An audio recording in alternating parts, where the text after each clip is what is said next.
తోటకూరను తినడం వలన కలిగే ప్రయోజనాలు. పొటాషియం, ఫైబర్ను కూడా పుష్కలంగా కలిగి ఉండడంతో హృదయ సంబంధిత సమస్యలను దరిచేరనివ్వదు. యాంటీ హైపర్ గ్లైసెమిక్ గా పనిచేస్తుంది కనుక రక్తంలో గ్లూకోజ్ తగ్గుతుంది. అందువలన మధుమేహంతో బాధపడుతున్న వారికి మంచి చేస్తుంది. క్యాలరీలు తక్కువగా ఉంటాయి కనుక బరువు నియంత్రణలో ఉంటుంది. ఎనీమియా సమస్య రాకుండా కాపాడుతుంది. రోగనిరోధక శక్తిని పెంచుతుంది.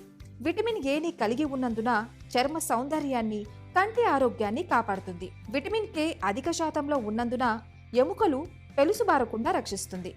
బి విటమిన్ గ్రూపుకు చెందిన folates, riboflavin, niacin, thiamine, vitamin B6 లను కలిగి ఉన్నందున శారీరక, మానసిక ఆరోగ్యాన్ని కాపాడుతుంది. ఇందులో ఉండే అమైనో యాసిడ్ లైసిన్ ఆస్టియోపోరాసిస్ సమస్యలు రాకుండా కాపాడుతుంది. ఇదొక అమైనో యాసిడ్. తోటకూరలో vitamin E, iron, magnesium, phosphorus, potassium